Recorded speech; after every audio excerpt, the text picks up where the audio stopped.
All right. I'm going live. Probably should give people a warning when I was going to do this. I probably should gave everyone some warning, but I'm going until I start seeing um, people get start asking more questions in the chat. I'm just going to answer a couple of questions that I saw that I'm trying to remember. All right, so I'm now live, and I'm now live, and I'm now recording. Hope I don't get too many interruptions, but because sometimes the phone like to ring and stuff like that. But I guess I want since I don't have anybody here yet. Um, I'm sure people pop in as they get noticed that I'm live. But okay. So I guess the question would be, I guess the question would be, um, one person was asking about the direct outs, or something about the direct outs and EQ. From my understanding, this is my understanding. Looking at the manual, I think when you record out, direct out on the channels, it will record the EQ, especially if you have it engaged. So if you engage your EQ, it will record the EQ as well as coming through the preamp section of the console. Now, to bypass that, where it does not record EQ or anything, you just record a direct out on the channel, the signal itself from a direct out. You have to act literally turn the board upside down, take the panel off, and there are jumpers per channel. So, like me, I have a 48 channel, so that's a lot of jumpers. So, I would consider, if I was going to do that to this board, I would consider that being a day's work, because it's going to be a day's work just to unhook everything and then turn it upside down, then take every screw out to get the panel off, then to change every jumper, put the jumper back in, hook everything back up. Now, disconnecting cables on the back and then reconnecting the cables really is probably 5 minutes, because you just click, just pulling cables. And then, if they're marked like mine's, some of my cables are color coded, so I already know what channels they go in, so forth. I think I had there was another question that someone asked about a meter bridge that I just saw today. So I believe on the meter bridge, I think these boards, if there's some of these have connectors in the back where you can connect the meter bridge. Some of them they're just built that way. Some of them they don't have meter bridges. So you would actually have to consult with your owner's manual to see if you can connect the meters bridge. So that's a couple of questions. Unless someone has any more Allen and Heath questions, that's all I know so far. Okay, welcome, L Summers. Welcome so far for tuning in. Says, what do you think about the new Behringer Neve compressor and preamp EQ? I'm excited. I think this is going to really get me a professional sound. I'm about to pull the trigger on one. People know me. If I will pull the trigger on something like that. And the thing is, it's a great price. That Behringer is called the Behringer 369 KT. It's their new compressor. Looks like a Neve 33609 without the Neve price. There was a guy on some channel. I just saw he did a demonstration of it. He compared that to an actual UAD plugin. And I actually, when I compared the two, I actually think the Behringer 369 sounds better than the UAD plugin. So, and I know that, and I'm gonna be just a little bit biased. I know when it comes to plugins, and then you A/B it to a real piece of gear. Well, the real piece of gear usually has a slight edge, simply because there's the electronics in it. That's part of the sound. Well, software is emulating that. They try to emulate capacitor resistors and all that, but it's really hard to do that when you're using C++ programming. There's really no transformer capacitors or any type of circuits like that. But I'm excited about that Behringer 369 too. And everyone knows me. I am not an anti-Behringer gear because I think Behringer has really stepped their game up in sound and quality. Yeah, maybe 30 years ago, that was a different story. Behringer was, but now I think Behringer is exceptional. I think their number one mixer is still the Behringer X32, even though I think the Wing is their flagship. I think that Wing is rivaling. I would use something like the Lisa's Live. What is that? Not the Lisa's Live. The what is that? The Allen Heath Live. And there's other big end consoles like that. But that Wing is off the chain. So yes, the Wing. But I'm looking right now. I might just pull the trigger on the X32 because I'm thinking about doing live sound. So yes, I am definitely looking to get one of those Behringer 369s. I was going, and that's going to be that's going to be pretty much my main. That's going to be my main master bus compressor. So that's really going to be. It says Rod just tuned in. Welcome, Rod. Hi, Mark. Says hi, Rod. Hi, Rod. How you doing?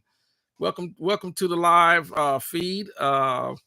I don't get a chance to do these much often because my schedule is off the chain. That's why. So, but who knows? I told myself I was gonna try to do these more. I want to do them on Sundays because I think a lot of people are home on Sundays. Maybe not everybody, but let's see. Vigilante said, I don't know. Behringer was doing any Neve clones. Yeah, this is the first, because usually Behringer, Behringer has always been accused of making clones, but when I look at Behringer's gear, the only clone that I've ever seen that they try to make was and I actually got one. It's called the Behringer Sonic Exciter. And then there's, of course, the actual Aural Exciter, which I have that one as well. And it's the only one that I've seen that was actually trying to be a clone. But in actuality, it still doesn't really look like their piece of gear because, clone is to actually make their gear look like, if I was going to accuse Behringer of being a clone company, it's like, well, let me look at what gear, that's taking taking one and making an identical copy and putting your name on it, right?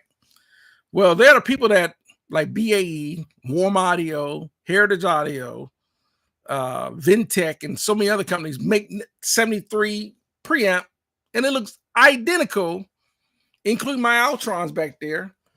They look identical to Neves. I'm like, now you want to accuse some company of being a clone, but now, yeah, this Behringer, actually looks like a Neve 3609. Now, I know some people say, well, Behringer clones, some of their foot pedals and some of the other gear, like their synthesizers, were looking like, like there's the Oberheim, the OBXA or something like that, Oberheim. Then there's the Neve UBXA. So, like I said, I don't have any Behringer synths. People watch my video, they know I got a lot of synthesizers, but I don't have any Behringer synths.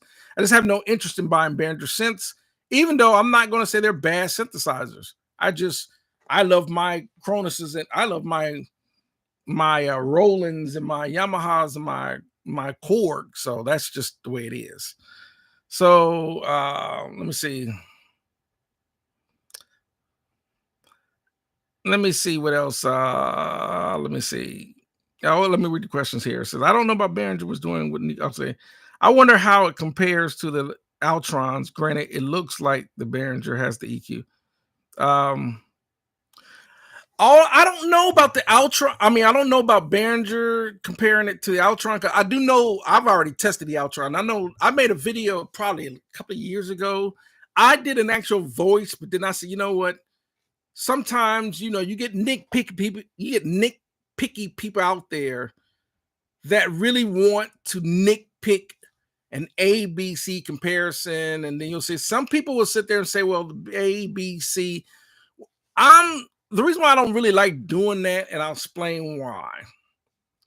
When you, let's say you have a Universal Audio 1176, then there's I don't care what plugin company, Waves, their version, Sound Toys, their version, IK Multimedia, their version. There's about 10,000 1176 plugins. Then there's like my KT76 over there. Then there's my Lin. I have the Lin Audio 76s, right? And if you run signal through those, there will be slightly differences. But the thing with the differences is when that stuff is mixed, when you got 20, 30, 40 sounds going, you're not going to be able to distinctively be able to hear because there's too much stuff going on. And this is all this, any top pro mixing engineer will tell you this. You're not going to hear, unless it's just blatantly brought up in the mix, you're not going to hear. And even if that's the case, sometimes some people have thought that it was 1176 when it happened to turn out to be a compressor that you would not even thought of. Sometimes it's an FMR compressor.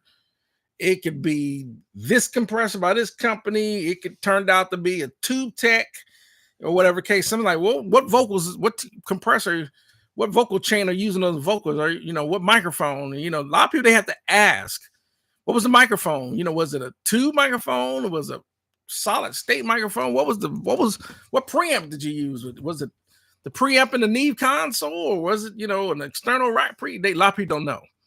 They don't know. That's how close this gear is. The gear, this so small in differences is like. That's why I made a video about when it comes to picking gear, just pick stuff. Don't blatantly pick really, really obviously bad gear, but just pick stuff. So right now I'm just gonna do a little. I'm gonna do a little kind of like blast to my channel. If you're watching and you like the channel and all that, just give me a thumbs up. It all helps. It all helps my channel, and it motivates me to do this more when I get more participation. But yeah, that's appreciate the ones that are tuning in. Like I said, I know I can be a little inconsistent, because sometimes people want consistency. A lot of that helping me to, channel grow and all that comments and everything, it definitely helps. It motivates me. But and I'll give you another reason why sometimes I go what they call, when I was in the Army, we had this thing called we used to have this thing where you would kind of go and you disappear, play a disappearing act. Well, the reason being is because sometimes I would make a video and I'm excited about making a video, and it would have very minimum participation and views. Even sometimes I made a video where I was doing a 3-part series, and one of the video would get 500 views, then part 2 would only get 100. I'm like, all the people that watch part 1, how come you didn't watch part 2? And then I will make part 3. So, and the reason why I would make a part 1, a part 2, and a part 3, thank you for the thumbs up. The reason why I would make those 3 series is because there are people that will tune in later on and ask me a question about the gear that I just did a part 1, 2, and 3 on. That's discouraging. I'm like, why are you, even though the video could be a year old, there's up 1, 2, and 3 that will answer your question. Like, I think I couldn't remember. Sometimes I forget because when I'm working or whatever, and I see these comments pop up on my phone or whatever, it'll be a comment, but I don't get a chance to comment because it's on my phone. I hate trying to do my phone. I like doing it through the computer. Sometimes they'll ask me about a question about a video I made 2 years ago. And something like splitting, how is the board split and stuff like that. I'm like, well, I've answered that question in part 3, So, but then there's some people that, whatever the case may be. So moving on. So let me talk about the Allen Heath right quick for those that I tend to still get questions about this board, even though I think I made 4 or 5 videos on it. Basically on this Allen and Heath, unless someone throws a question in the chat, right? Okay. Basically every channel, and I always say this, and there are people that would disagree with me. Every channel is technically a channel, it's basically a preamp channel strip, right? Technically, even though it's more than that. It's like a preamp slash router, signal router, because you got auxiliary sends, you got bus sends, and so forth. On this particular board, there are direct outs. Some people wonder what's the best way to run out. Because this is not technically a recording board, I, for one, like to run direct outs into everything's chained through my actual patch bay over there. But the patch bay is just the middle, so I can plug gear in. But it's running from that to my interface. So I run direct out, and I use channels 25 to 32 to run the direct outs. So all my recording goes through channel 25 to 32 for recording out. Then I got my effects on channels 20, on channels 33 all the way up to 48. A lot of times you can run the returns from your external gear back into like maybe the returns of that. But the reason why a lot of mixing engineers will run the returns through channels is because they have EQ. That way you can EQ so your I can't speak.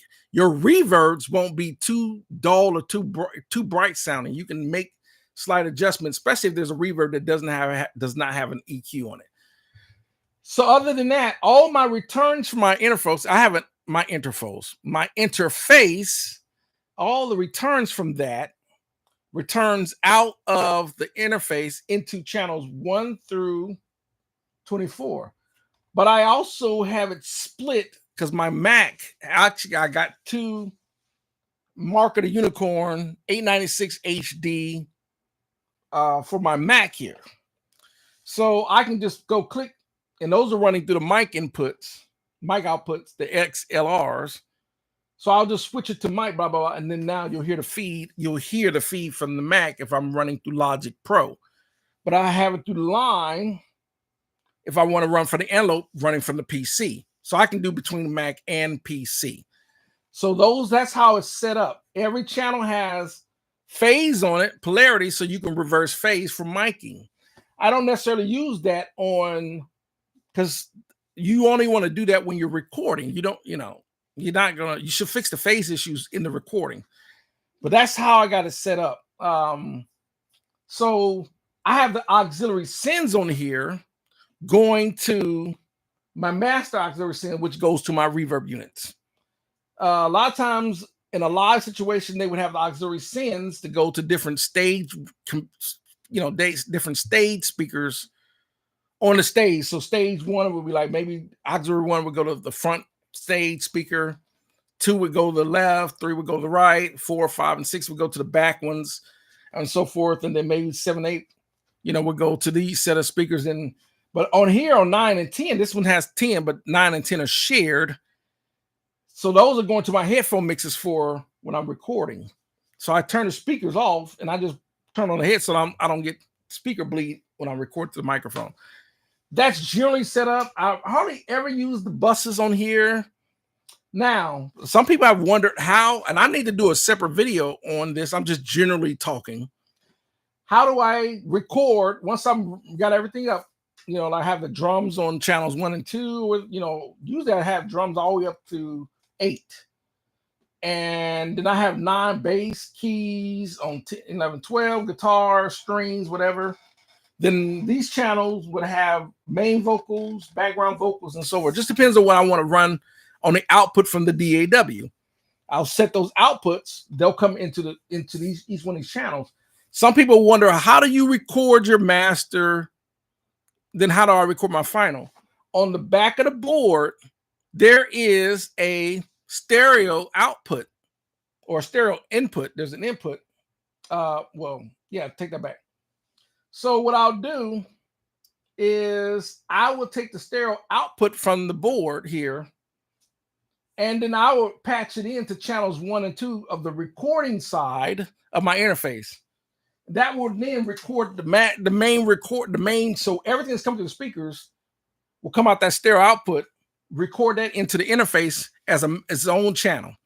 And that's how I get a master.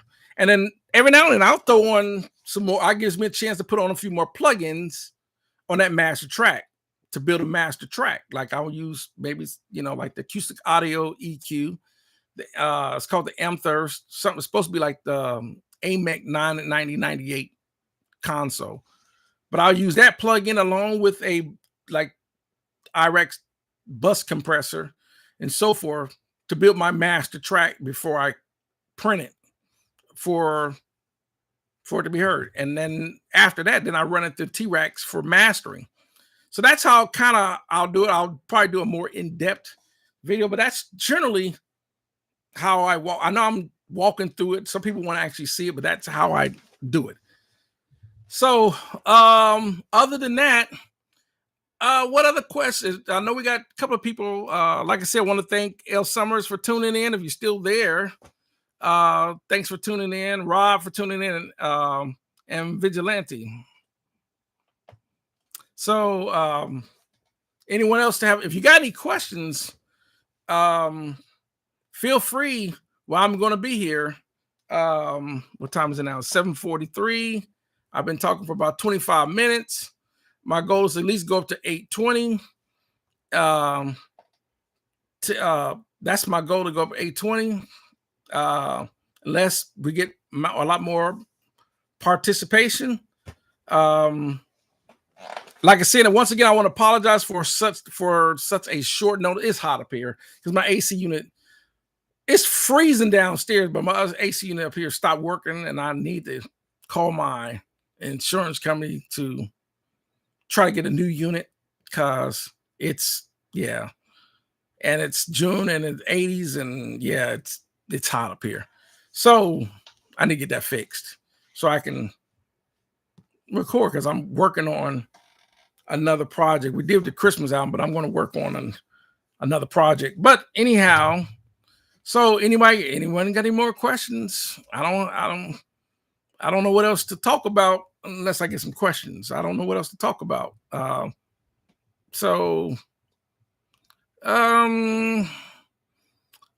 know what I'll talk about right quick, since nobody popped up with any questions yet. Like I said, I'm going to about 8:20.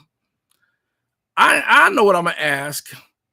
You probably wonder why I made a video on why do I feel. Some people probably feel that because I got a lot of participation on moving in the box and so forth. And I'm gonna elaborate on that a little bit. In no form and fashion for myself do I want to give up my console, give up all my rack. One, I spent a lot of money on it. That's why I thought Michael Brower was kind of, plugins are great. Plugins are awesome. But here's the problem with software. Operating systems update. Mac dang sure upgrade their operating system practically all the time on Mac systems. So the plugin companies got to keep up with their updates to make their software compatible. Now, not everybody upgrades their Mac to the latest operating system, because older ones still work, like Big Sur, Monterey, so forth, like High Sierra. I still got High Sierra on this one. Still works. I can still get on the internet. The software that's on it now still works great. So it's like, well, as long as it's working, I have no reason to upgrade. But what Mac does is once they upgrade and they're not supporting the old ones no more, it can no longer get on the internet. It will no longer be compatible with Google or MSN or any other of the internet. I'm drawing a blank on what I want to say, like Google or Yahoo or whatever you use. So then you run into, when you want to do downloads, if you have a computer that can't get on the internet, you can't download or do updates. That's the only downside. Windows is going Windows 11. So Windows 10 is pretty much going to be obsolete next year. Now I think Windows 8, Windows 10 will still be able to get on the internet for a few more years after they stop supporting it. But I don't think you can get on the internet with Windows 7 anymore. I don't think Windows 7 and all that can even get on the internet if you're still running Windows 7s or Windows 8. I know some people thinking, why would anyone still want to run Windows 7? You'd be surprised. There's some people out there that still have Windows Vista. But that's the downside to software, whether it's your DAW. And on top of this, you notice DAWs are constantly, they always coming up with a new version. And some of this can get expensive because some of these updates are not free. What I like about Reaper is they constantly, every time I open a Reaper, they got an update. I'm like, I'm kind of being funny on this, but I don't know if Reaper is like, do y'all have that many flaws in your DAW that you got to do that many updates? I know Cakewalk was doing updates every 3 or 4 months, but Reaper seemed like they do an update practically every. I'm like, what is going on where y'all gonna keep doing all these updates? Even though Reaper is a great program, I got it. I think Reaper out of all of them have one of the best theme systems. You go to the Reaper theme that allows you to customize your DAW. And I think that gives anyone a personal, I think anyone that runs Reaper will love the fact that you can personalize your DAW to your liking. It makes you feel better. It makes you feel more creative in Reaper to be able to change your theme. Like I got my console looking like a Neve console in my Reaper theme. That, I think that's rock solid because it's just motivating, to make something that everyone feels comfortable when they have something that they feel like it's their own. So that's what's great about Reaper. But all the DAWs, there's Studio One. Studio One, I'm an avid Studio One user as well. I really started playing with my Reason DAW more, which I'm really actually liking that for. I think what I like about Reason, that is probably the prime example of one of the best in the box standalone DAWs where all you need is that software and a controller, because you got a lot of different plugins, sounds, plus you can import your own. Like I have my other VST software, you can import it in. Plus what's Reason, you can use it as a plugin in other DAWs. Like I can use the software keyboard synth, drum synths in Studio One, which is fat. Do we even say fat anymore? That tells you I'm old school. A lot of people say that's fire. I think saying something is fire is I'm saying I'm old school. I say, man, that's fat. But I'm just old school. That's just how it is. When you're older, you use outdated terminology. Other DAWs, of course, to me, people can harp on Cakewalk was probably one of the best DAWs back in the day. I still think it's an awesome DAW. It's still one of my go-tos. But there's a lot of them. Some people are Mixcraft units. There are FL Studio that can make some banging records with FL Studio. I don't talk about none of these DAWs because none of them are bad anymore. They're all the results, because really technically a lot of the sound is actually your interface too. Majority of your sound for those DAWs is actually the interface. And interfaces, talk about interfaces. 20 years ago, 30 years ago, you had to have high-end interfaces to get great sound. Not anymore. The AD to DA converter chips and these interfaces, you can buy even the Behringer two-channel Euphoria, you're going to get superb. Uh, you're going to get superb sound with the interfaces today. They just all of them are great. I'm like, pick one. You're not going to go wrong. The only time you need to, if you're searching for an interface today, is because you're trying to find one that's going to suit how many inputs and outputs you need. We say I/O. How much input and output channels you need. That's pretty much as far as the sound sonically. There's one that, there's not just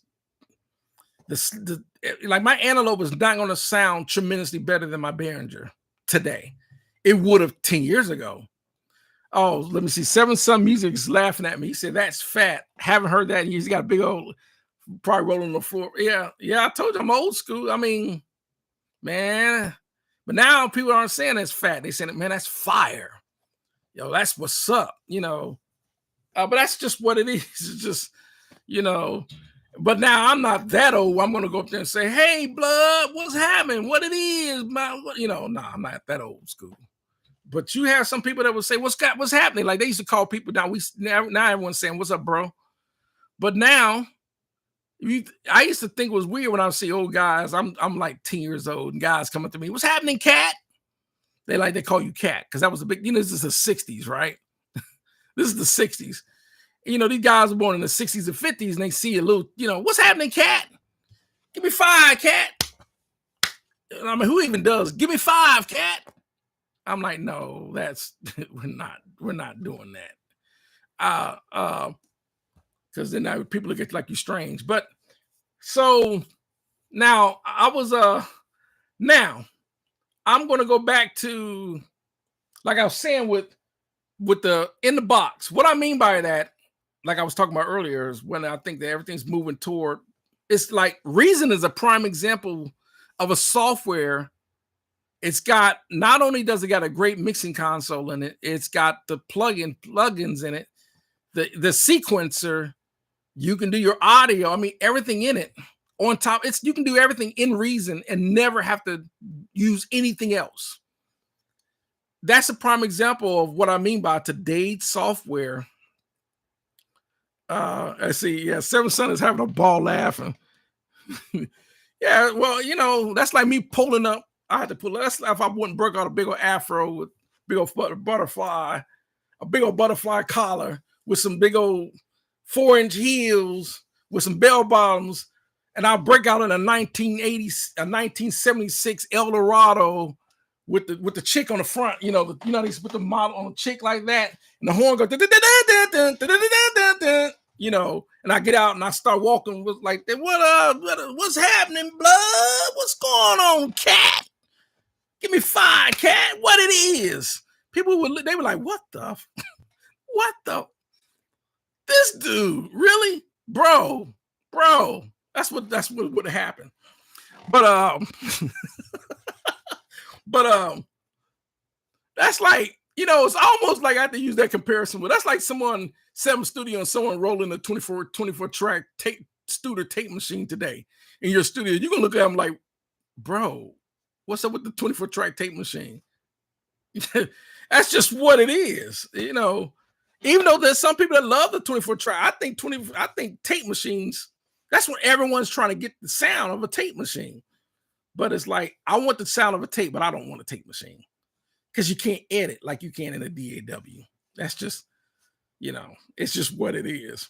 But going back to what I was saying about the other thing about gear, what I was talking about, going back to what I mean by things moving toward in the box, it's because the differences are so minute now with the software, the plugins. The only thing that I don't see is really, really hard to replace in recording is microphones and some really, really, really good preamps. Everything else, plugins got it. That's just, Now, am I going to give up my real gear over plug? No. Because, and this is, like I said, when it gets to the AC unit fix, because it got to the point where it's too hot to record. It's hot up here. I want people to hear, and I'm waiting for a cool day. That's what I'm waiting on. I'm waiting for a cool day to cool down here so I can record a video. I was waiting on some singers. That's what I was really waiting on, to do this video so people can hear what it sounds like to record through this Allen Heath. Um, what it sounds to run chord through this Allen Heath, the preamps, all the outboard gear, how it's mixed through here, the whole process. And I was trying to basically, I was wanted to do that so people could hear it, even though technically you kind of heard it. It's called Listen to Every Million record done out there, right? I know that's kind of like an invasive way to really say, no, that's, yeah, but their studio and this is your studio. We want to hear what your gear. I get it. I get it. But the results are pretty much, as far as the sound, are the same as any other commercial studio you heard out there, because I'm doing the exact same process. But I really want people to hear it so they can really hear it, what it sounds like. But like I said, it got hot. It's June now, and it's hot up in here. So I got to get the air fixed. So, he put, he said the sound quality on budget gear today is phenomenal today. It's phenomenal today. Yes, it is. I mean, everything is so much better. I was sitting there talking to a friend of mine that when I was working with him at the record label that we had back in the 90s. Yeah, I know, in the 90s. And we were just talking about the exact same thing. We were talking about, if we had even the low end gear. I don't hate to say low end. I would like to say budget, like Seven Sons said, budget gear. I would say low cost or more affordable gear today, plugins today, software, everything is just, I think the top end recording. So this is what I really, really think. You think about this. You may not agree. You may think about this. Back in the day, the way people recorded, it was it was a large format console. It was a Neve. We talking these consoles that weigh £1 million, right? So it was a big, gigantic format console. You had to have 24 track, maybe a couple of 24 track tape machines. You had to use Sympathy time code to sync them. You had to use, or Sympathy if you were using ADATs, or some people were even just with hard disk recorders like Radar, right? Or like Alesis hard disk recorder I got over there, 24 track hard disk recorder. Then you had to have, of course, we're never going to get away from, we got to hear stuff. So speaker monitors are not going away. Near field speaker monitors. But other than that, it was a bunch of outboard gear, because you needed that much outboard gear to support all the channels. A lot of people would probably think, why they got so many, they got 25 1176 compressors. Yeah, because you got 25 channels, and the compressors, the SSLs and these don't come with UA 1176 compressors. So you have to have a external rack of them and insert them in if you want the 1176 sound. So think of that as that was the staple. 70s, that gear, 1176 was probably $200. Now, $200 in the 70s sound cheap, doesn't it? Well, it's the equivalent to what 1176 cost today, because the average cost, people were only making about $1.35, $1.40 in the 70s. That was standard minimum wage. Gasoline was probably only 50 cents, thing of milk 25 cents, bread 10 cents. So you get the picture. The price, everything was a ton cheaper. So guess what?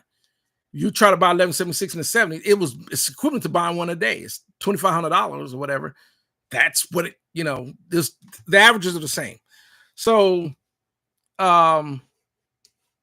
but you had to have it that way to get this recording. You had to have the control room, the separate live room, and on top of that, synthesizers were not like they are today.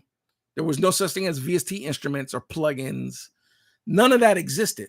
And majority of the music in the 70s and so forth was actual bands. You had to have horn sections. You had to actually hire an actual string orchestra and write out the score. You had to have an actual band section to write out the score. People actually scored this stuff, meaning write the sheet music and give it to the musicians to read and play. But that was the common. So the common band was typically drums, bass guitar, electric guitar, and keys were typically either a Hammond organ, a grand piano, a Wurlitzer, a clavinet, a Fender Rhodes, and those were your keyboards. Every now and then you would have a Moog or an Oppenheim or one of those big gigantic, synthesizers that you had to plug a giant bunch of cables in and shape the sound with those type of synthesizers, those real old school analog synthesizers. The digital age started coming on around the late 70s, going into the 80s, where the 83, the Yamaha DX7 was the revolutionary synthesizer that changed the game. It didn't have an onboard sequencer, but it changed the game in digital FM, not, I ain't gonna say FM, because FM synthesis came on mid 80s.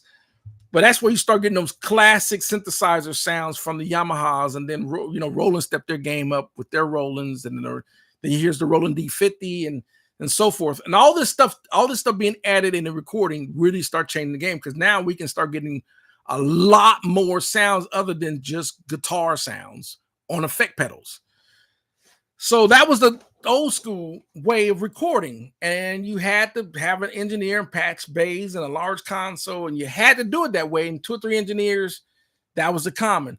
The 90s changed. The only thing that really changed so much with that was keyboards got more advanced. DAW started coming out. Pro Tools was invented.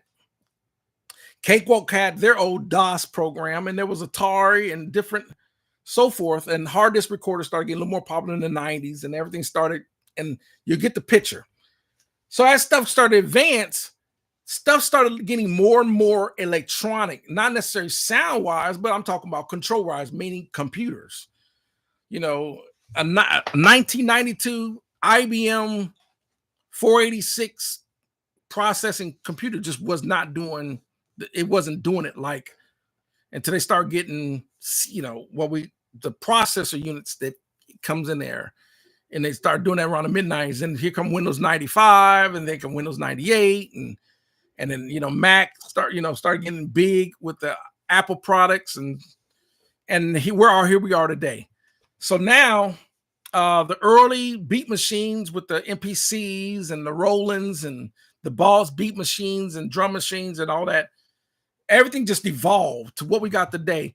So what I'm saying now, to sum it up, is because everything sounds so good today that recording studios of that fashion are really an option now. It was a necessity 40 years ago, 30 years ago. It's an option now, because everyone is doing everything at home, and they're getting the same high-end, high-quality results, because the software, all the programs, the VST instruments, and everything we got today, it's like what I got in this. Even when people watch my studio tours, it's kind of like what I got in my house is like, why do I need to go to Nashville to record? Or why do I need to go to LA to record? Or why do I need to go to New York to record? I don't. I got, even my interface with the Antelope, it's a high-end professional, just a top-of-the-line interface. Why do I don't need to record, especially for what the genre of music that I do does not require me to go to a commercial studio. It just does not. So I think everyone that watch my channel pretty much have setups in their home the same way. It's kind of like if you're making hip hop or R&B, or even if it's pop or fusion or jazz or whatever, most people like with whatever DAW you using plugins and all that and your software, he's like, I ain't gotta. Why? And why do I need to book and have a limited amount of time? Sometimes, what's great about having your home recording studio? It could be 3:00 in the morning, and I might need to lay down an idea. I don't have to go across town where the studio might be booked. I don't have to worry about trying to book a session and have so much allotted time where I'm only allowed to be in there. The lockout might be 12 hours. They may say, okay, you come in from 9 in the morning to 9 at night, and that's it. We got another session from 9 at night to 9 in the morning. So I can only have you in here for 12 hours max. And that's at a rate of $150 an hour. You do the math on that, 12 hours, you do the math on that, it starts to become 15, 16, it adds up real quick. And that's just for the day. And you might need to be in there 3, 4, 5, 6, 7 days recording. And some people say, I can record a song and I don't need 12 hours. Let me tell you, all the editing and redoing and recutting.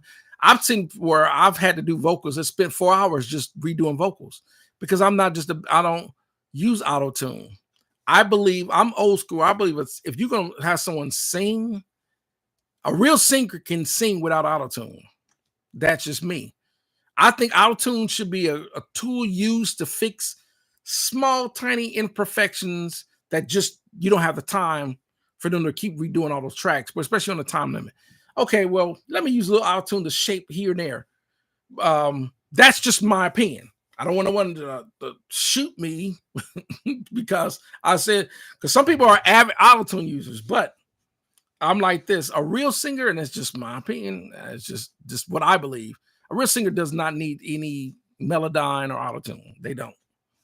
But what I'm saying is that in generally,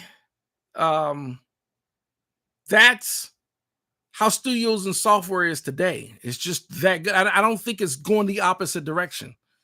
I think that if people want to have an SSL console, a lot of outboard gear and so forth, and want to record that way, because really it's more necessity if you're recording an orchestra or band, simply because of the amount of people.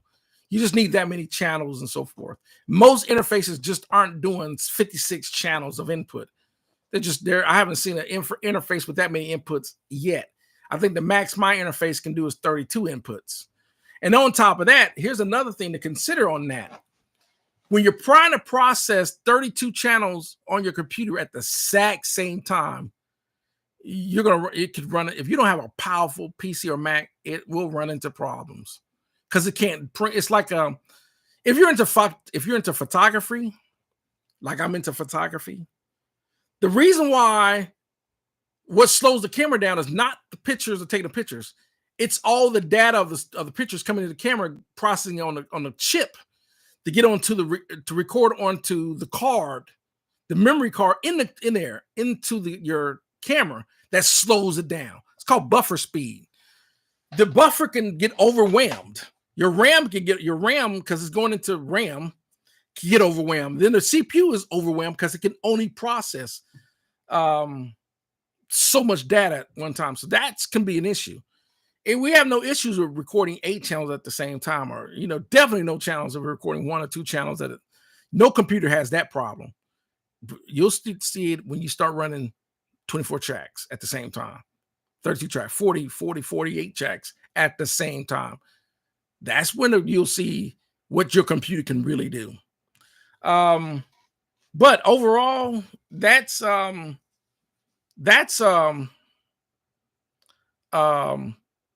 pretty much where music is today. And like I said, this is what I'm seeing. This is why I made the video that I made. It's kind of like a harsh reality, because there are a lot of people that do not want to say, no, we still need the large consoles and the tape machines. No, you won't see tape machines very much. Most of the people that were using tape machines, even hard disk recorders, have jumped to DAWs. It's what it is.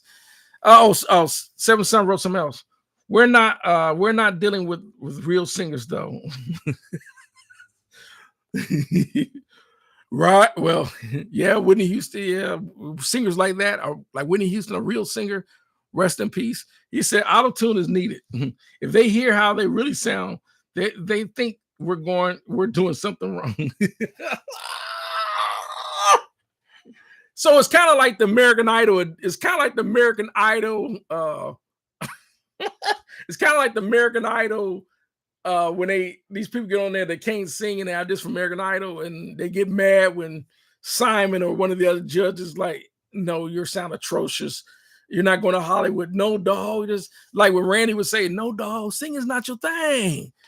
They don't want to believe, they don't want to accept reality, because in their mind, it's kind of like when you watch people that it's kind of like reality versus movies, right? Or fiction.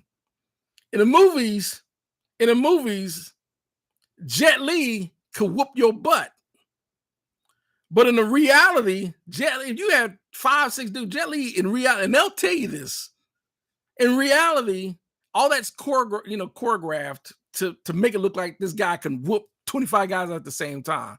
But in the reality, they can't. No one can beat 5, 6, 7 guys at the same time. No one. Steven Seagal, no one can do that. There ain't a single person that can beat 5 people at the same time. They can't.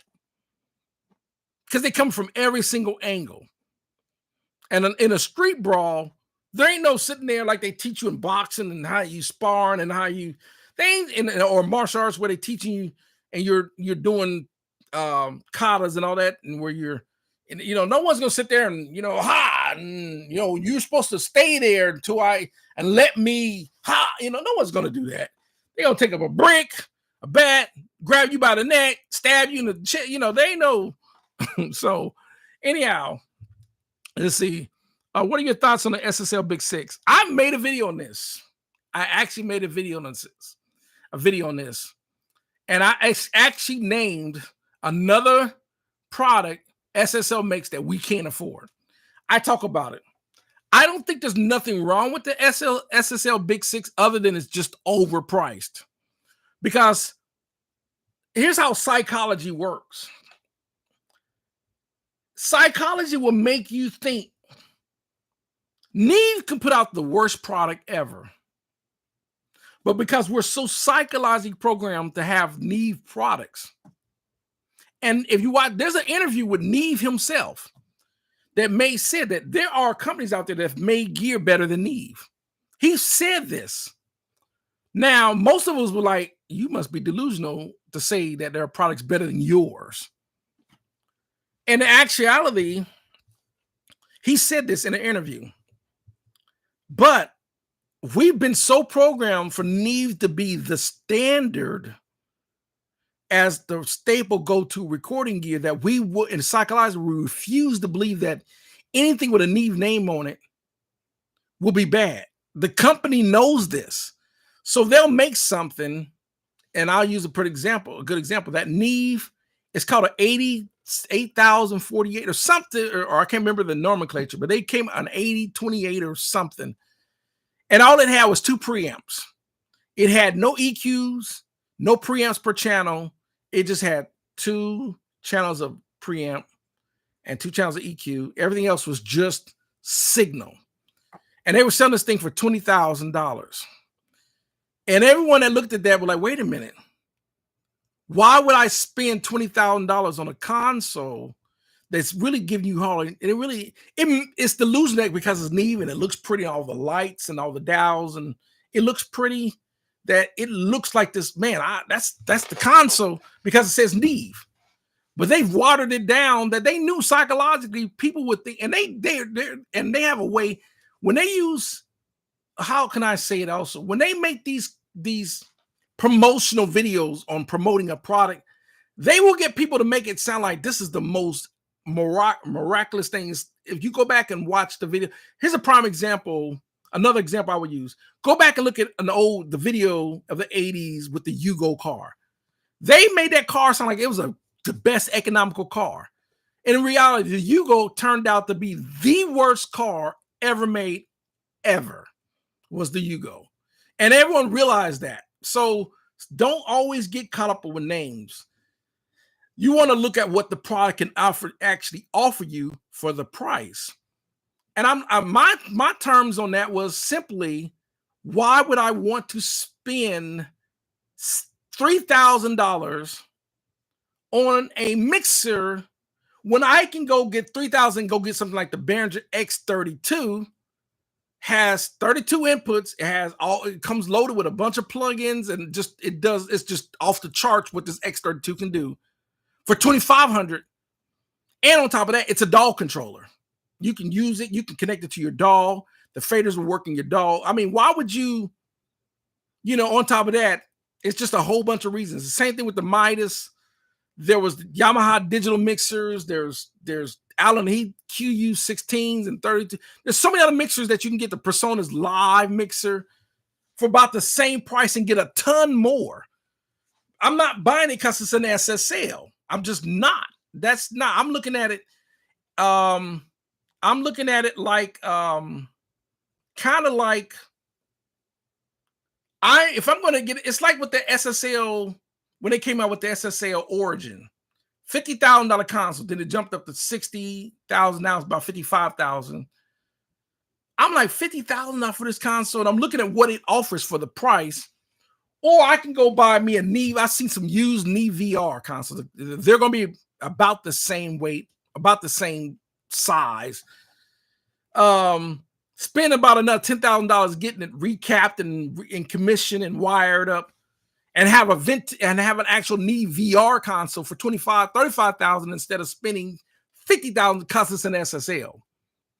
Now, there were SSLs there was an SSL, I think there was an SSL 4000 E console I saw that was used for $19,000. And it was I don't know if it was a 32 or it may have been 32 or 48 channel SSL. Weighs 1,000 pounds, but it's about $19,000. I said, why would I spend $50,000 on Origin? I can go get that SSL. Some people say, well, yeah, the Origin doesn't use as much power. You don't have to have a separate AC room to, and a different HVAC system and all that. If I'm going to spend $50,000, I'm going to spend $19,000 on an SSL, $19,000 on a 48 channel, spend $15,000 getting commission, and I'm going to spend another $5,000-$6,000 install an HVAC system that can support that. But there's also, Origin, you can turn it off. The SSLs, 4,000 aren't designed to be turned off. You need to run them 24/7, and your electricity. I get it. So it's kind of like it's why I got an Allen Heath that I can turn off. That's just so. In the end, does the SSL sound better than this Allen Heath? No, it doesn't. And that's just there are people that are gonna. How dare you? Your SSL do sound better. No, it doesn't. No, it doesn't. And that's just what it is. So let me see. Oh, somebody said, okay. So 7 said, I want a big six so bad, but like you said, I can't afford it. And I'm gonna tell you, 7 Son, really honestly, on that big six, believe it or not, because it's giving you only a 3-band EQ. They're fixed. You can't even sweep the mids. They're fixed. You don't have a lot of auxiliaries. You don't have any buses. You don't have a whole lot of anything on it. It's only, it's only got a few channels. You can find yourself something like an Allen Heath 2400 GL console that not only gives you phantom power per channel, and there is a preamp on every channel. You can get 24 channels of it. You have more EQ control. You have more auxiliary sends. You have 8 buses on it, and so forth. You and I know when it comes to EQ, the more control of your EQ, the better you can shape the sound. That's just fact. On top of that, everyone's using dynamic, excellent plugins, whether you got Sound Toys or Isotope or UAD or Slate or Waves or IK Media, Acoustic Audio, whatever plugins you're going to use a lot of those plugins anyway. So the sound is not coming from the console anyway. It's coming from those plugins, along with your interface. I would tell anyone you could probably find 2400 for about $1,200 average. Spend $1,200 on that Allen Heath, and use the money elsewhere. Good interface, some cables, a pair of Atom speakers for $600-$700 for the price of it. You get a lot for the price of what they want for that SSL Big 6. You just can, or you can get a digital mixer and do really well with it. The PreSonus Live. There's the Behringer Producer. There is the Yamaha TF5. There's all that's under, and get way more, way more, way more, especially more preamps. If you don't, so forth. Because that was another thing that I thought was a ripoff. They only gave you 4 preamps in it. I'm like, 4 preamps, really? Really, 4 preamps? And SSL has never really been known to make really excellent preamps. And Vance Powell that runs Sputnik Studios out of Nashville will tell you that. That's what he has, an SSL console, but it has no preamps in it. He uses all outboard preamps because they just sound better.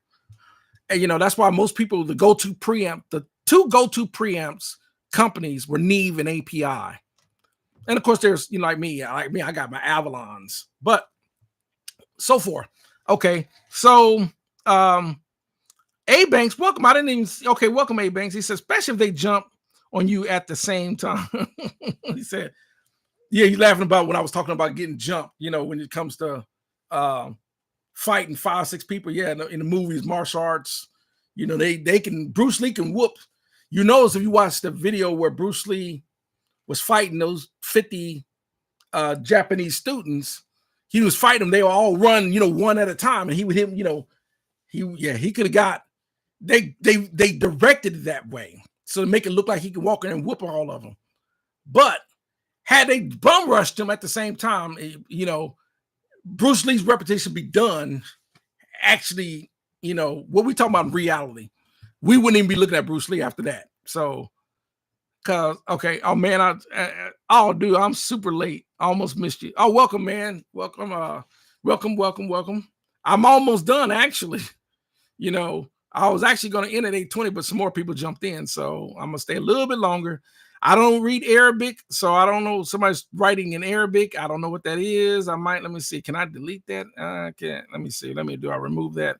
I'm gonna have to remove that. I have to remove it because you writing in a language we can't understand. Okay. And then he said, yeah, I've been going back and forth about purchasing SL Big 6. Do you think analog summing is worth it? Only if you want to include outboard gear. That's the only time. If not, if you're going to use all VST instruments and you're going to use all plugins, just stay in the box. And if you're great at how you set up your mixer, I made a video on how to set up a mixer. You do all that, and you set up your bus channels, your routing, your effects, put all your stuff, your effects on auxiliary channels and all that kind of stuff. You'll do great. It'll sound great. I've done examples of that where I just did tracks and record them directly, or record an audio and sent it directly to the hard drive that way. Didn't even do any analog summing. Comes out, sounds just fine. So if you want to include your outboard gear, then analog summing, because you're going to want to include your outboard gear. He's wrote, SS Origin has no dynamics. It's extremely limited. To make equal or other well-known consoles, you have to spend an extra 20 grand minimum on compressors, EQs, and routing. Like I said, and I totally agree. I'm like this when I'm looking at gear. I'm looking at what it costs and what it offers. And if what it costs don't match what it offers, I'm not, no. And to me, this is the brilliance. And if you look at it, SSL was kind of like they had several XL desk, and that was the hype for a minute. Then there was the SSL AWS 900, but then that thing was almost 10 grand at one point. I'm like, really? Really 10 grand? Why don't I just go get me a used vintage Neve VR88 for 40 grand, spend another $20,000 and get a commission, and spend the other $40,000 on a room, acoustic treatment, microphones, external gear, and everything else, than to spend $100,000 on just an SSL. It's kind of like almost like how can I describe it? Sometimes it's like, now, and this is not the bash SSL, because I like SSL products, but I think SSL had the epitome of consoles in the 80s. I think SSL peaked around the 80s. and we're talking the SSL 9000 or the SSL Duality, the SSL 6000 or 4000, those type of consoles, those analog consoles where you had dynamics on every channel, they had the bus compressor, their main bus compressor.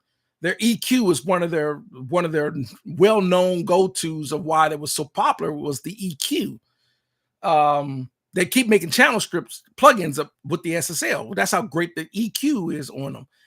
Other than that, a lot of times how you could route them, you would sit there and you hit the bus, set up your bus groups and all that, and how you could route the board. That's the reason why the SSL was so popular over a lot of other consoles.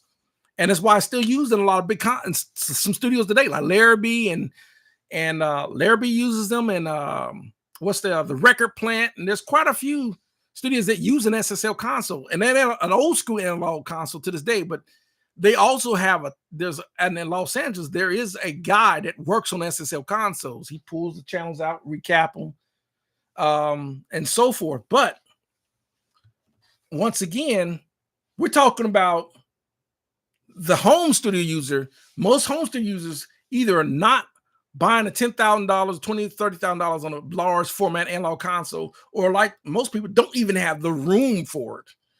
So that's the real deal on that. Let me see. Let me see what else. Michael 7 versus Cam Newton.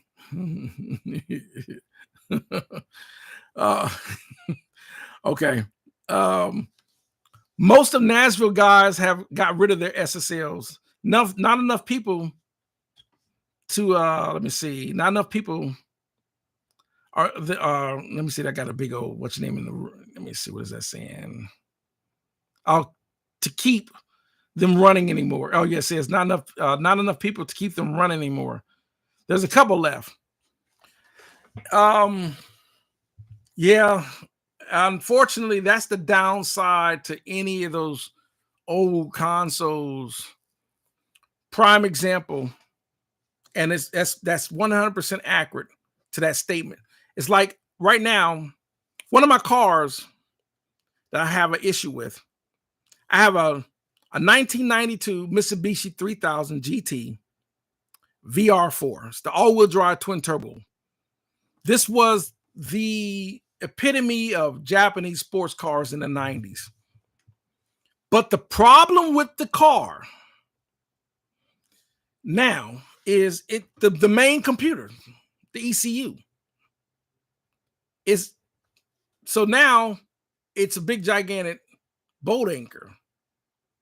You can't get the computer. So I'm trying to get another computer for it.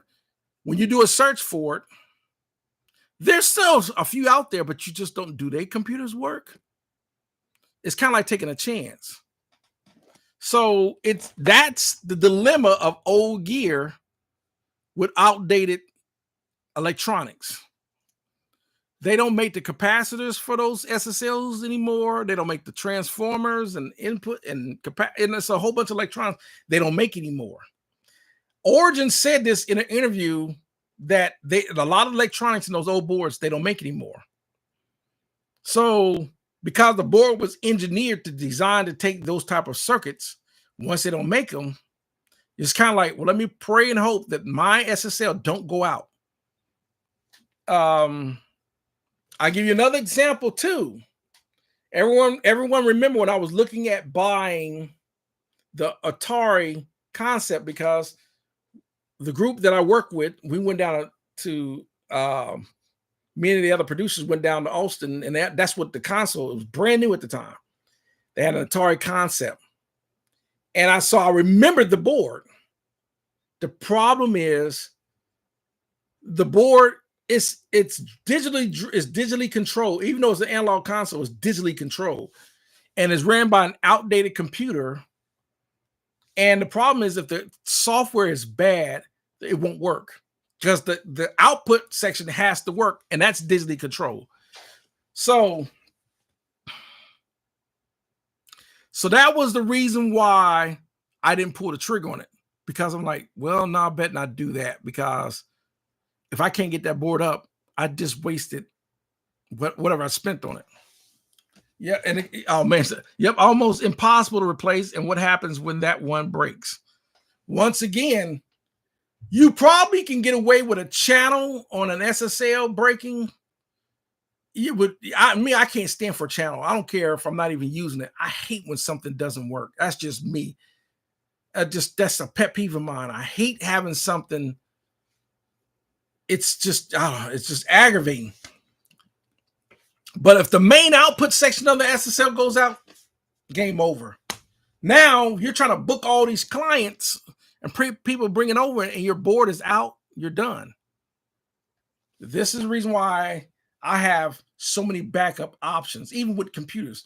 This computer I'm recording on now goes out, I jump to this computer. That one goes out, I jump to this computer. That one goes out, I go get another computer.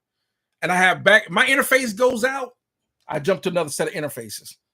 That interface go out, I jump to another interfaces.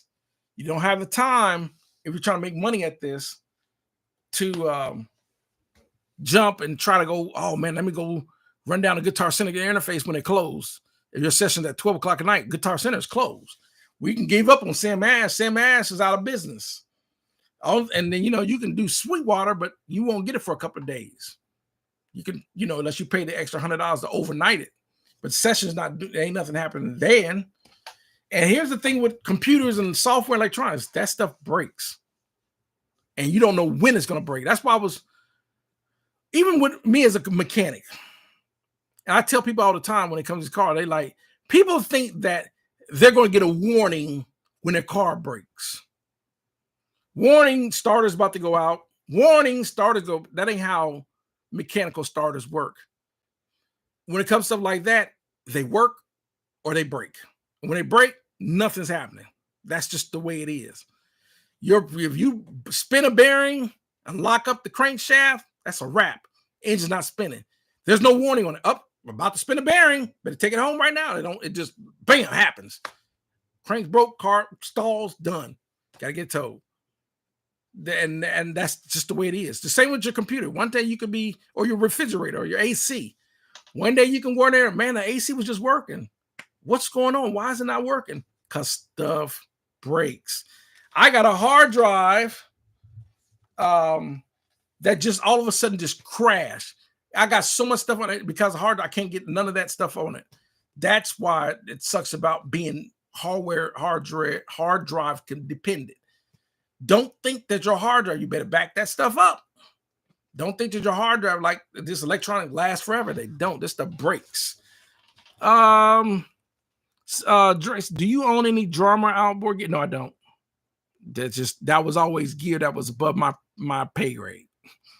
They make some affordable outboard gear. They just released a dual mono EQ with saturation 1971 EQ. I never looked at drummer because when it comes to gear like that, it's like with Tube Tech and the Chandler Limited and gear like that was always known to be $3,500, $4,000. When you see gear that's always like that, like Pool Tech's ranging from $4,000 to $10,000. I don't even look that direction because it's just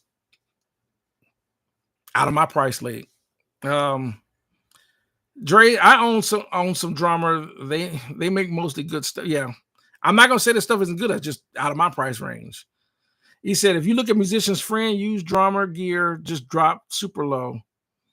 Well, I have to give me some examples, like, as I know about drummer gear, but I've never seen anything, to me, super affordable is like $299, something like that.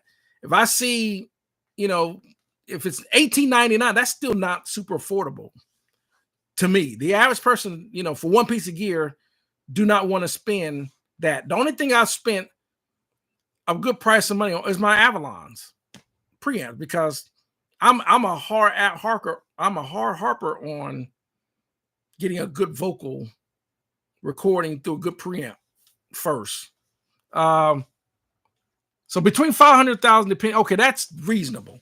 I don't say that's super low. That's probably super low for a drummer, but that's not super low. That's probably a reasonable. That's affordable. So if it's like $699, that's affordable if you want some drummer gear. But there are alternatives out there as well. um, for compressors and stuff like that, EQs. But if you're looking at it like mainly passives and I don't even want to look at the what's the name of the EQ, the GML. GML EQ, $4,500. Pultecs, $5,000, $6,000, $7,000. I'm like, I'll use a plug-in. I'll just use a plug-in. Plus I do have a couple of y'all see right there, the Orbans. And of course, those are Clark Technic clones. They're not super great. They're not bad, but they're not super great. They're decent. What would I use those two Clark Technics on? Probably a little shaping of the bass, maybe a little shaping of the vocals a little bit. That's about it. Nothing that's too extreme. Other than that, I'm probably going to use a actual Pultec plug-in to really get serious. But yeah, see, I own $1 million in gear. See, that must be nice. It must be nice. But I ran a commercial studio. I think most people shouldn't have any outboard gear other than mics and a good preamp. Oh, he said those Clark Technic EQs would be fine. Electric keys and synths. Yeah, that's what I'm saying. It's subtle stuff. But you didn't, once again, okay, you said you ran a commercial studio. That makes sense. Because you're when you run a commercial studio, especially if you're bringing in big clients, Dolly Parton's, Nelly, Dre, Madonna, Janet Jackson, of course, where especially when record labels are giving $250,000, $500,000, $1 million advances, they can definitely book $10,000, $15,000, $20,000, $25,000 for studio time. So yeah, you're going to definitely get the turnaround. You're going to see the revenue come back. But running a commercial studio, which is a good video, one thing I've elaborated on this, and you definitely can elaborate on this on a commercial studio. A lot of people don't talk about the overhead. We talk about the building, the lights, the water, the gas, the utilities, the insurance, the staff, the maintenance. So there is definitely some calls. So the studio's definitely got to maintain clients, because having $1 million worth of gear and not having $1 million worth of clients, it can, especially if you don't own the gear. Now, if you own the gear, different. Yeah, you probably can, if you just make enough to pay the utilities and the staff. So, yeah, overhead is expensive as hell. Even if you own the building, it's a lot of, I made a video on this too, because I made a video on this where we're talking about, let's just wire up a studio properly. The wiring alone, we're from $50,000 to $100,000 in wiring. Because you gotta set up a star ground system, and you gotta run.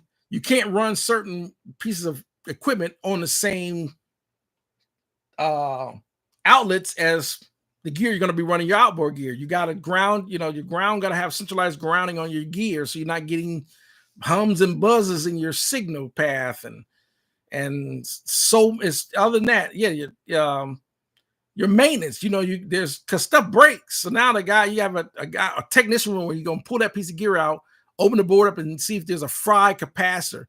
The biggest weak link, all electronics, are electrolytic capacitors. They fry. So that is the biggest culprit in electronics that fail. That's why they always talk about recapping the board.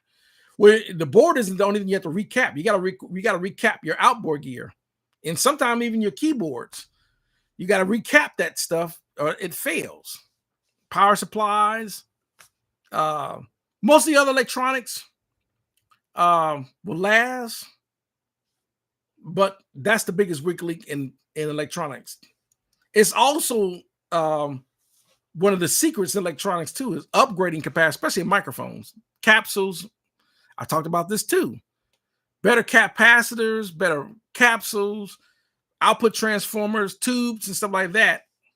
Your microphone was, you could take a $200 microphone and make it sound like a $1,500 microphone. We're doing some upgrades. Microphoneparts.com is a great source to buy parts for your microphone that you bought, that you can upgrade to make it sound like $1 million, a better, well, I ain't gonna say $1 million, but I would say like $1,000, $2,000, $3,000 microphone. because that's what separates expensive gear from the cheap gear is the electronics. He said outboard gear is he said outboard gear is expensive as hell. Even if just my technicians who keep the gear running cost me about $100,000 a year. Y'all see what I'm going with that? Y'all probably reading that. Just so think about it. Think what Blackbird is spending. Just think about that for a second. What Blackbird? Have you seen Blackbird Studio Tour? Do a video on Blackbird Studio Tour. Look at the cost. Proper wiring at least $50K on the absolute cheapest end, and if you have a friend helping you, to be around $100K or more, because we're talking high quality wiring. Because you got to set up. If y'all, for those that don't know, in a commercial studio, they're setting up tie lines. They're setting up the patch bay. The patch bay is not like my Behringer or my Nutrix. We're talking Switchcraft sounds. What is it? Switchcraft? I think it's Switchcraft. And we're talking $5,000, if not more, patch bays. And that stuff is hand wired. The wire is soldered point to point. We're talking the best connectors, all balanced connections. Every unit is grounded. It's just a ton, and it gets really, really deep. You would not have a wiring mess like you see in my studio here. Only reason I have a wiring mess in my studio is because this is a house. And if I ever move from this house, I need to be able to sell the house and not have 10,000 holes in the wall.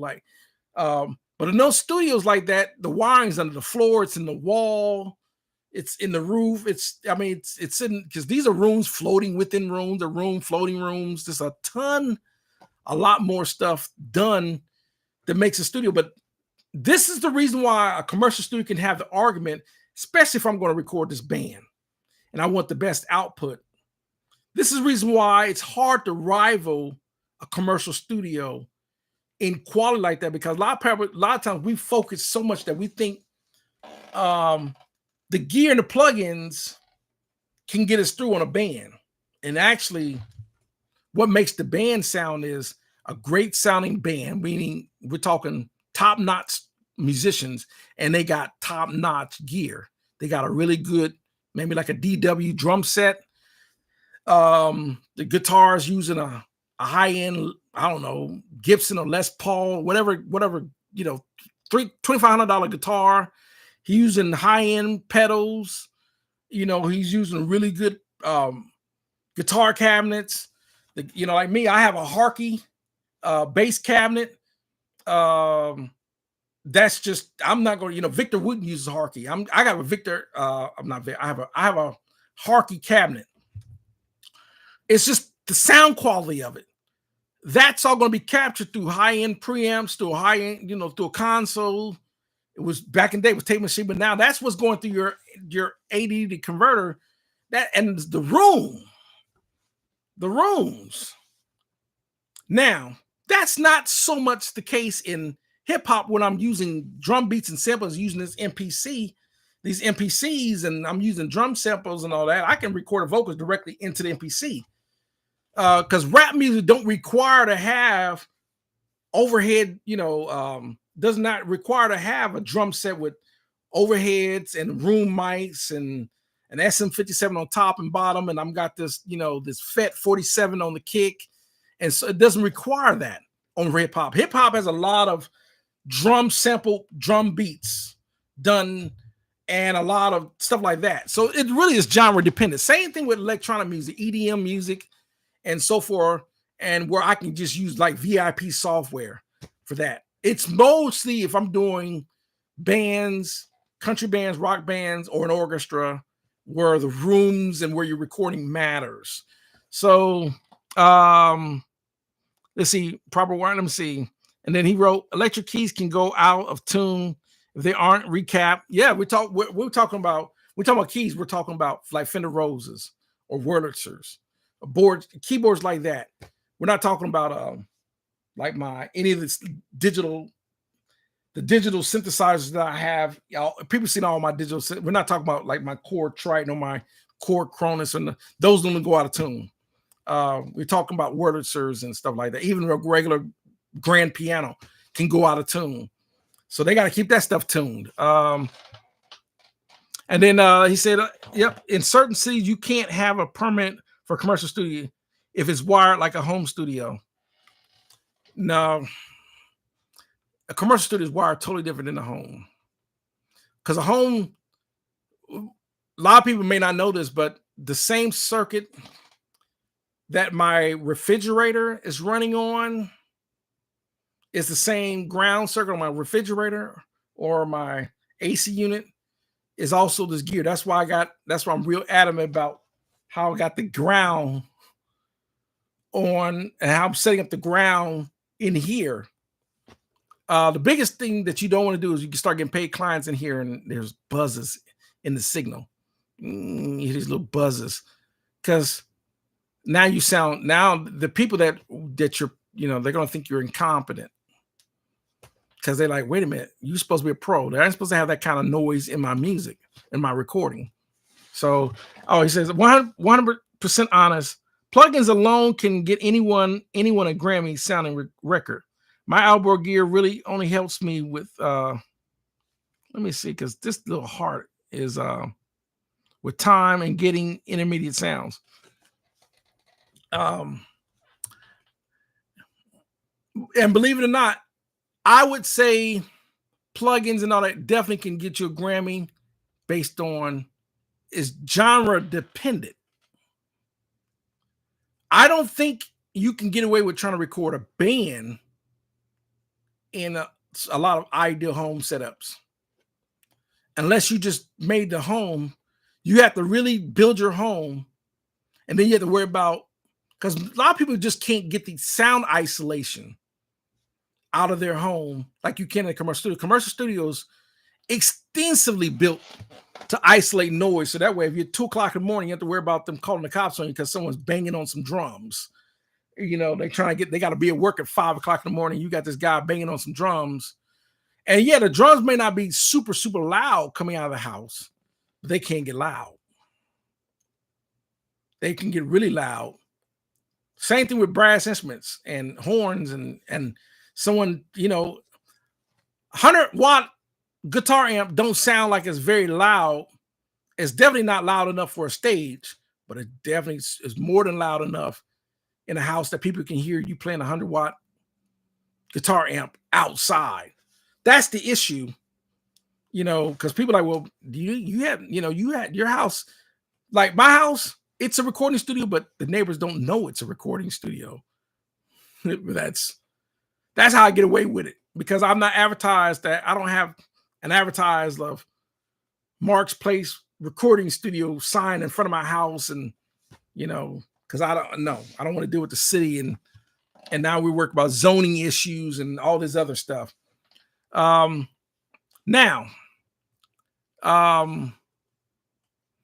see. Let me see what else you wrote. The home setup will have to take a ton of time and dedication to turning the AC off, turning off the AC. Redo takes when cars go by. It's blank. Yeah. Yep. It can be done, but the home studio is a pain in the.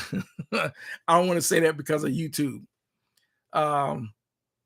But yeah, because the home studio is designed to put beds in there, a living room, couch, TV. It's designed to do what you do to live in a home. But for us that are recording studio fanatics, a home recording studio it's really not ideal. Even if, believe it or not, if I could have my home the way it is, because I love being in the home recording studio like I have, but still have it basically set up in a commercial studio fashion: control room, live room, vocal booth, piano booth, drum booth, all total separation. But we still have line of sight where we can still see each other, headphones, tie lines at the same time. If I could have that, I would prefer that.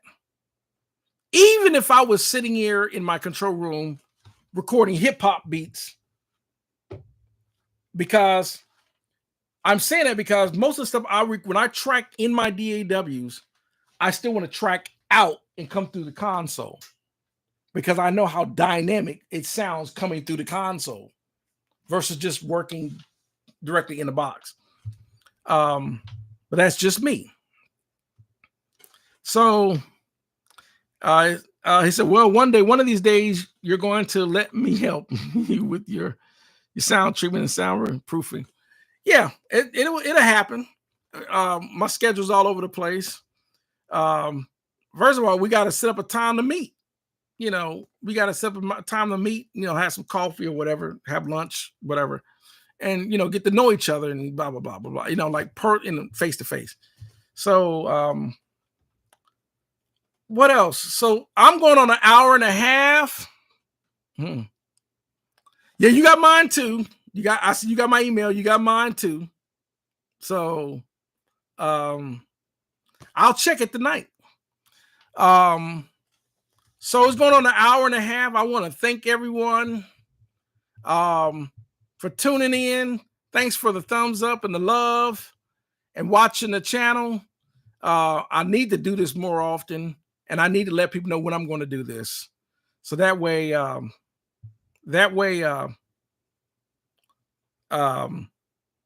people can participate more and really interact, especially for those that have questions. Because I know sometimes there are people that wrote questions that are probably not even watching because they probably don't know I'm live. So, he said, laughing out. Okay, I'll send you one. I'm going to rewatch this from the beginning. All right, have a good night. All right, appreciate you. Thanks for watching, and I want to thank everyone for watching. I'm out. I want to go ahead and end the stream. Like I said, it's hot up in here because I got to get the AC fixed, and I got to get the AC fixed. So I want to thank everyone for watching and tuning in. And that's going to do it. I really do thank everyone that watched the video. And all right, I'm out.